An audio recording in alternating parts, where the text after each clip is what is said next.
इधर ध्यान देंगे, हमारा जो चैप्टर चल रहा है कार्य, ऊर्जा और शक्ति। इसमें हमने पहले क्या पढ़ा था, कार्य किसे कहते हैं, कार्य के प्रकारों को, कार्य के मात्रक पढ़े थे और कुछ डेरिवेशन और कुछ न्यूमेरिकल क्वेश्चन भी सॉल्व किए थे। ठीक है, अब हम पढ़ेंगे ऊर्जा। तो ऊर्जा किसे कहते हैं, तो ऊर्जा किसे कहते हैं, जब किसी वस्तु में क्या किया जाए, कार्य किया जाए। जब किसी वस्तु में कार्य किया जाए तो उस कार्य को करने की क्षमता, उस कार्य को करने की क्षमता क्या कहलाती है, ऊर्जा। तो हम इसकी परिभाषा लिखेंगे, किसी वस्तु में कार्य करने की क्षमता, कार्य करने की क्षमता को क्या कहते हैं, ऊर्जा।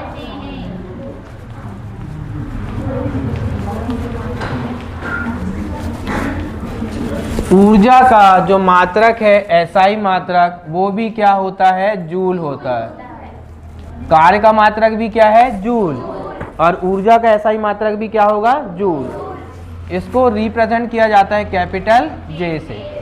ठीक है, तो ऊर्जा क्या हो गई, किसी वस्तु में कार्य करने की क्षमता को क्या कहेंगे, ऊर्जा कहेंगे। ऊर्जा का मात्रक क्या होगा, जूल। तो हमने देखा है कार्य का मात्रक भी जूल होता है, और विमी सूत्र क्या होता है कार्य का, ml2T-2। तो ऊर्जा का भी विमी सूत्र क्या होगा, ml2T-2, ml2T-2। कार्य भी एक अदिश राशि है, तो ऊर्जा भी कैसी राशि हो जाएगी, अदिश राशि। तो ऊर्जा कैसी राशि है, अदिश राशि।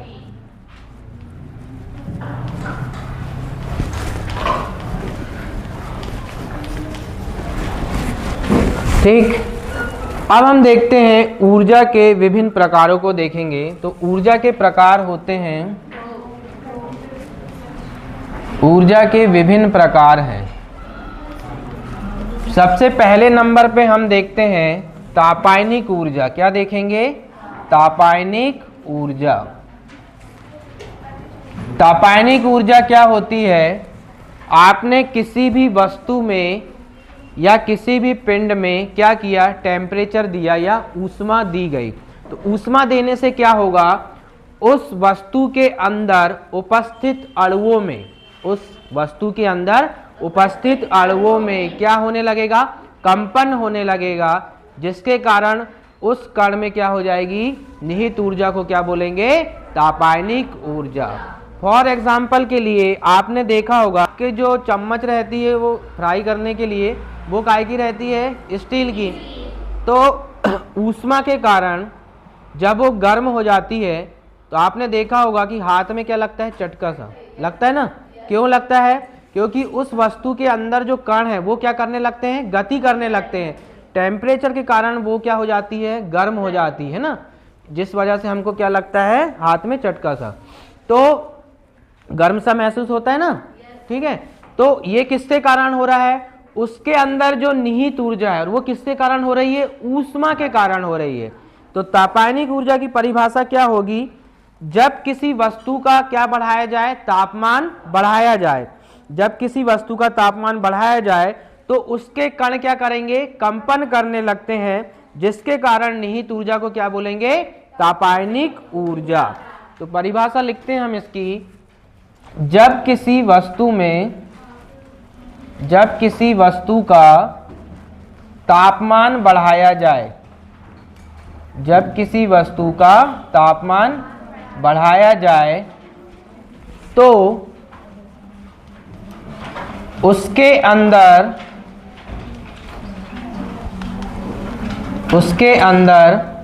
कणों के कंपन के कारण निहित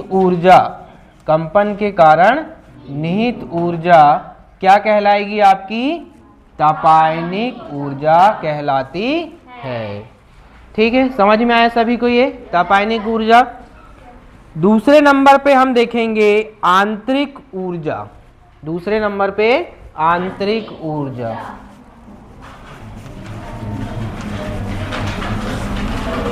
ऊर्जा के विभिन्न प्रकारों में है ये सब, ठीक है।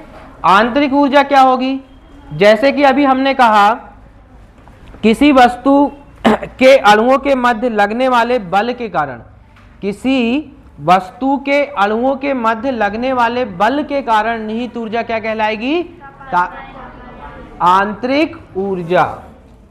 किसी वस्तु में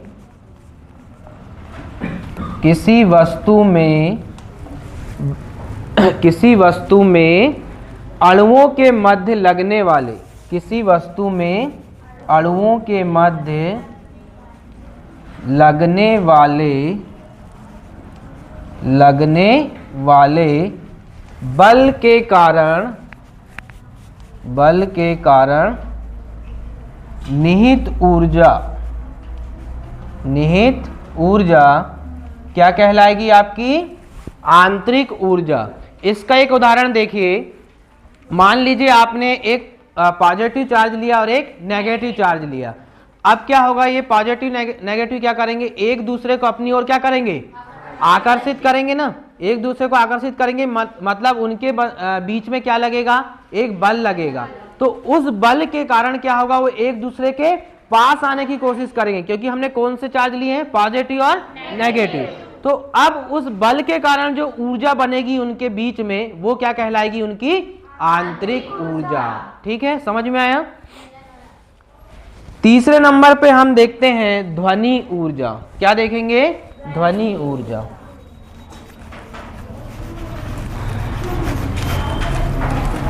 ध्वनि ऊर्जा क्या होगी, ध्वनि के कारण ध्वनि तरंगों के कारण माध्यम के कणों में उत्पन्न विक्षोभ, ध्वनि तरंगों के कारण माध्यम के कणों में उत्पन्न विक्षोभ, ध्वनि तरंगों के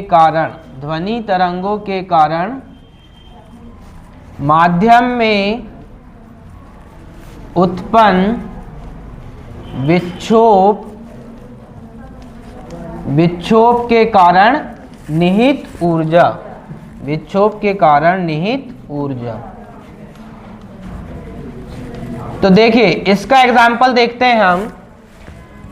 अब मैं बोल रहा हूं, ठीक है, मैं बोल रहा हूं तो मेरे क्या होगा, मुंह से एक ध्वनि तरंग उत्पन्न हो रही, जो आपके कहां तक जा रही है, कानों तक जा रही है। लेकिन ये ध्वनि तरंग ऐसे सीधे नहीं जा रही है, इसमें क्या हो रहे हैं, विक्षोभ का मतलब होता है डिस्टरबेंस। क्या होता है, डिस्टरबेंस। तो इसके कारण जो निहित ऊर्जा होगी वो क्या कहलाएगी, आपकी ध्वनि ऊर्जा। ठीक है। चौथे नंबर पे हम देखेंगे रासायनिक ऊर्जा। क्या देखेंगे, रासायनिक ऊर्जा।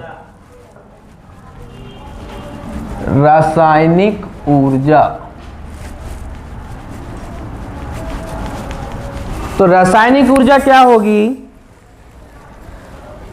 अणुओं अथवा पदार्थों के रासायनिक अभिक्रिया के फलस्वरूप बनने वाले यौगिकों के कारण उत्पन्न ऊष्मीय ऊर्जा। क्या है, अणुओं तथा पदार्थों के कारण, अणुओं तथा पदार्थों के कारण उनके मध्य क्या होगी, अभिक्रिया होगी, उनके मध्य होने वाली अभिक्रिया के कारण निहित ऊर्जा, अभिक्रिया के कारण निहित ऊर्जा। निहित का मतलब क्या होगा, उसमें पाए जाने वाली, क्या होगा, उसमें पाए जाने वाली ऊर्जा। आपने केमिस्ट्री में कई सारे प्रैक्टिकल किए हैं, कई प्रकार के पदार्थों को या विलयन बनाया है आपने, ठीक है। जैसे हम सेल बनाते हैं, देखा आपने, लैक्लांसी सेल, डेनियल सेल, ये बनाते हैं ना, 12th में है ये आप टॉपिक। तो वहां पे क्या होता है, पदार्थों को मिलाया जाता है, किसमें, विलयन के साथ। तो उसमें क्या होती है, एनर्जी उत्पन्न होती है। एनर्जी उत्पन्न होती है तो एक पॉजिटिव आयन बनते हैं और नेगेटिव आयन बनते हैं। तो उन अणुओं के कारण जो उसमें निहित ऊर्जा होगी वो क्या कहलाएगी, उसकी रासायनिक ऊर्जा। समझ में आया सभी को? Yes sir. ठीक, अगला है हमारा नाभिकीय ऊर्जा। नाभिक जानते हैं सभी लोग? Yes sir. क्या होता है नाभिक, बताओ? नाभिकीय ऊर्जा क्या होता है? नाभिक कहाँ पाया जाता है? किसके केंद्र में पाया जाता है? परमाणु के केंद्र में क्या पाया जाता है? नाभिक। तो नाभिकीय ऊर्जा क्या होगी? यदि भारी अस्थिर नाभिक छोटे स्थिर नाभिकों में विघटित होता है। भारी अस्थिर नाभिक, क्या बोल रहा है? भारी अस्थिर नाभिक। अभी अस्थिर का मतलब बताते हैं ना। भारी अस्थिर नाभिक छोटे नाभिकों में क्या होते हैं? विघटित होते हैं। छोटे नाभिकों में क्या होंगे? विघटित होंगे। विघटित का मतलब होता है टूटना, छोटे छोटे नाभिकों में बट जाना, है ना। विघटित होना मतलब बट जाना। विघटित होते हैं तो उसमें निहित ऊर्जा, उसमें निहित ऊर्जा क्या कहलाएगी? आपकी नाभिकीय ऊर्जा। इसका एक एग्जाम्पल लेते हैं, ध्यान से देखिएगा। हमसे परिभाषा में क्या लिखे हमने? भारी अस्थिर नाभिक कैसे हो रहा है? छोटे नाभिकों में विघटित हो रहा है। तो भारी अस्थिर नाभिक क्या होता है? यूरेनियम। क्या होता है? यूरेनियम। यूरेनियम जो है 238 इसका क्या है? द्रव्यमान है। 238 इसका द्रव्यमान है और 92 इसकी क्या है? परमाणु संख्या। क्या है ये? परमाणु संख्या। तो ये क्या है? आपका यूरेनियम है। क्या है ये? यूरेनियम। अब ये कैसा है? अस्थिर नाभिक कहलाता है। आपने केमिस्ट्री में पढ़ा होगा। ये जो यूरेनियम है ये कैसा है? अस्थिर नाभिक है। ठीक है। दुनिया में कोई भी चीज यदि अस्थिर है तो वो अपने आप को क्या करने की कोशिश करेगी? स्थिर करने की कोशिश करती ना।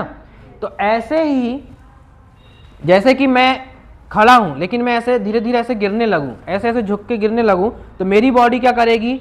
खुद को स्थिर करने की कोशिश करेगी, ऑटोमेटिक ही।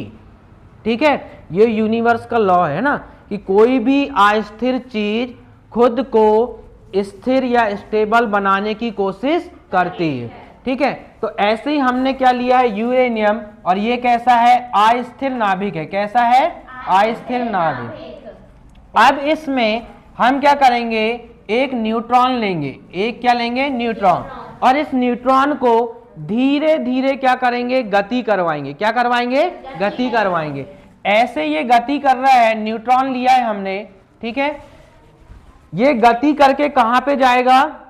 इस यूरेनियम नाभिक में। मतलब जिसको क्या बोलते हैं? बमबारी कराना। आपने पढ़ा होगा ना, न्यूट्रॉन की क्या कराते हैं? बमबारी कराते हैं। तो अब ये इसके ऊपर जाएगा तो क्या होगा कि यूरेनियम जो है इस प्रकार से 3 भागों में विघटित हो जाएगा या बट जाएगा। 3 न्यूट्रॉनों में क्या होगा? ये बट जाएगा। तो ये जब ऐसा बटेगा तो यहां पे हो गया एक न्यूट्रॉन, ये हो गया एक न्यूट्रॉन, ये हो गया। प्लस ये काय में बदलता है और ऊष्मा में। काय में बदलता है, ऊष्मा में। तो अब ये जो प्रक्रिया हो रही है पूरी, तो इसके कारण जो निहित ऊर्जा या ऊष्मा मिलेगी वो क्या कहलाएगी? हमारी नाभिकीय ऊर्जा। ठीक है। तो इस प्रकार क्या है? नाभिकीय ऊर्जा हमने देखा कि भारी अस्थिर नाभिक जब छोटे नाभिकों में क्या होगा? विघटित होगा, तो उसमें निहित ऊर्जा क्या कहलाएगी? आपकी नाभिकीय ऊर्जा। सबको समझ में आया ये? Yes sir.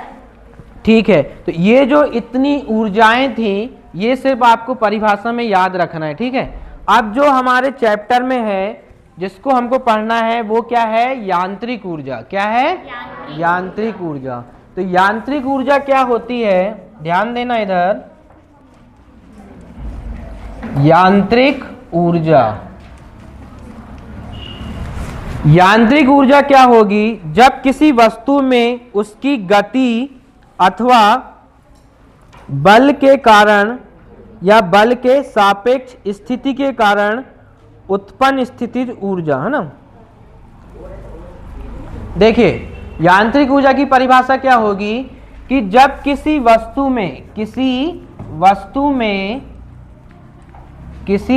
में उसकी गति के कारण, दो प्रकार की ऊर्जाएं होंगी यांत्रिक में, ठीक है, ध्यान से देखिएगा कि किसी वस्तु में उसकी गति के कारण उत्पन्न ऊर्जा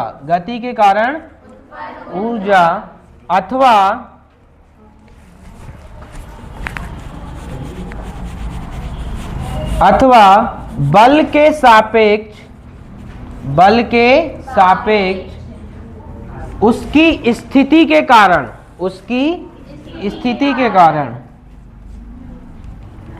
बल के सापेक्ष उसकी स्थिति के कारण निहित ऊर्जा क्या कहलाएगी? यांत्रिक ऊर्जा। निहित ऊर्जा क्या कहलाएगी? आपकी यांत्रिक ऊर्जा। तो यहीं पे अब हमको पढ़ना है यांत्रिक ऊर्जा के प्रकारों को, ठीक है।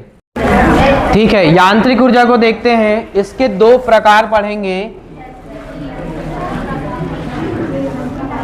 एक होता है आपका गतिज ऊर्जा, क्या होगा? गतिज ऊर्जा। और दूसरा होता है आपका स्थितिज ऊर्जा।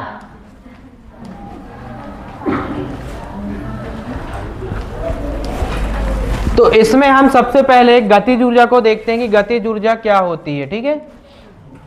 गतिज ऊर्जा की परिभाषा होगी किसी वस्तु में उसकी गति के वेग के कारण उसमें निहित ऊर्जा क्या कहलाएगी? आपकी गतिज ऊर्जा। ठीक है, अब देखिए हवा चल रही है, उसमें क्या कर रहे हैं? कण कंपन कर रहे हैं। तो किसके कारण? क्योंकि उसमें क्या है? वेग है, इसलिए उसमें क्या रहेगी? निहित गतिज ऊर्जा। ठीक है, और भी एग्जाम्पल ले सकते हैं, बहुत सारे गतिज ऊर्जा के बहुत सारे एग्जाम्पल हैं। ठीक है, यदि नदी में पानी बह रहा है, क्यों बह रहा है नदी में पानी? क्योंकि उसके कण भी क्या कर रहे हैं? गति कर रहे हैं, और गति कर रहे हैं इसलिए उसमें क्या है? वेग है, और उस वेग के कारण ही नदी क्या कर रही है? बह रही है, अर्थात उसमें गतिज ऊर्जा निहित है। इसका हम सूत्र की स्थापना करते हैं, गतिज ऊर्जा के सूत्र की स्थापना कैसे रिप्रेजेंट करते हैं इसको? गतिज ऊर्जा को कैपिटल के से, या कई जगह पे इसको कैपिटल ई से भी दर्शाते हैं ना।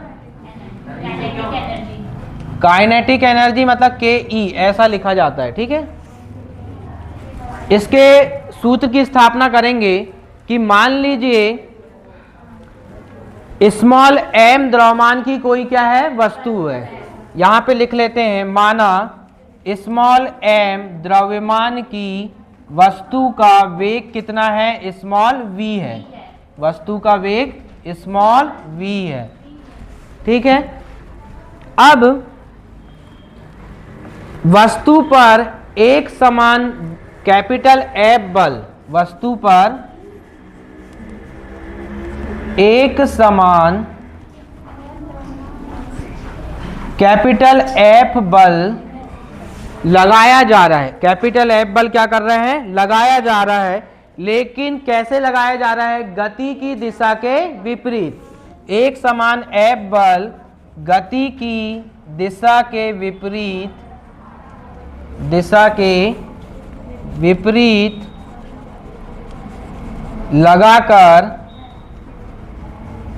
कैपिटल एस दूरी तय की जाती है। मतलब कि यहां पे ध्यान देना, स्मॉल एम द्रव्यमान की वस्तु है जिसका वेग क्या है? Small V. अब इस वस्तु पर एफ बल लगाया जा रहा है, लेकिन कैसा लगाया जा रहा है? गति की दिशा के विपरीत। लगाने के बाद इसमें विस्थापन कितना हो रहा है? कैपिटल एस, मतलब एस दूरी तय कर रहा है। अब इसको सॉल्व करेंगे। चूंकि हम जानते हैं बल बराबर क्या होता है, F बराबर क्या होता है, द्रव्यमान गुणित त्वरण, यही होता है। त्वरण का मान निकालेंगे तो A बराबर क्या ले लेंगे, माइनस हो जाएगा बल का मान, क्योंकि विपरीत था, तो माइनस F अपॉन पे क्या हो जाएगा, M। पक्षांतर कर देंगे यहाँ पे तो त्वरण का मान निकल जाएगा। ठीक है, अब लगाएंगे इसमें गति का कौन सा वाला समीकरण लगाएंगे, तृतीय समीकरण लगाएंगे। कौन सा, तृतीय समीकरण। तो गति के तृतीय समीकरण से, गति के तृतीय समीकरण बताइए क्या होता है, v स्क्वायर बराबर u स्क्वायर प्लस 2as, यही होता है गति का तृतीय समीकरण। v स्क्वायर बराबर u स्क्वायर प्लस 2as। यहां पे प्रारंभिक वेग और अंतिम वेग लेना पड़ेगा हमको। क्या लेना पड़ेगा, प्रारंभिक वेग और अंतिम वेग। ठीक, a का मान हमने निकाल लिया है, कैपिटल S तो है ही, सिर्फ हमको यहाँ पे क्या करना है, इस समीकरण में वैल्यू पुट करना है। तो अंतिम वेग हमारा कितना है, 0। प्रारंभिक वेग कितना है, v, स्मॉल v। प्रारंभिक वेग कितना है, स्मॉल v, क्योंकि वस्तु स्मॉल v वेग से क्या कर रही है, गति कर रही है। तो यहाँ पे रख देंगे v का स्क्वायर प्लस 2, a का मान क्या है, माइनस f अपॉन पे m, और s जैसे का वैसा। ठीक है, सभी को समझ में आया यहाँ तक। सॉल्व करेंगे, v का क्या हो जाएगा, स्क्वायर प्लस माइनस हो जाएगा माइनस 2 f अपॉन पे m इंटू में क्या है, s। यहाँ तक सबको समझ में आया। ये निकल गया आपका v square minus 2 f by M into में क्या हो गया, s। इसको हम सॉल्व करेंगे, v स्क्वायर यहाँ जैसे का वैसा रहेगा, और ये पूरा माइनस वाला इधर आ जाएगा तो काय में बदल जाएगा, ये प्लस में। तो ये ऐसा हो जाएगा 2f बटे में m इंटू में क्या है, s। ठीक है, अब इसको सॉल्व करेंगे तो ये m कहाँ चले जाएगा, यहाँ पे, और दो अभी काय में अंश में है, इधर जाएगा तो काय में बन जाएगा हर में। तो ये हो जाएगा f इंटू एस बराबर 1/2 m v का स्क्वायर। और बल गुणित विस्थापन क्या होता है, कार्य के बराबर होता है, कार्य का फार्मूला। तो यहाँ पे क्या रख सकते हैं हम, किया गया कार्य W बराबर हो जाएगा 1/2 m v का स्क्वायर। अतः हम कह सकते हैं कि वस्तु में किया गया कार्य किसके बराबर होगा, उसकी गतिज ऊर्जा में परिवर्तन के बराबर।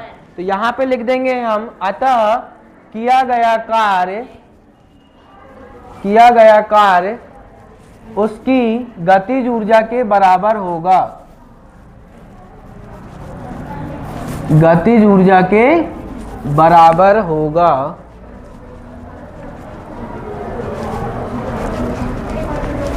इसलिए W बराबर क्या हो जाएगा, K, मतलब कार्य किसके बराबर हो गया, गतिज ऊर्जा के। तो अब हम यहाँ पे W की जगह में क्या रख सकते हैं, K। तो अतः K बराबर हो जाएगा 1/2 m v का स्क्वायर, और यही क्या है आपकी गतिज ऊर्जा, और इसका मात्रक होगा जूल। समझ में आया सभी को, यस सर। ठीक है।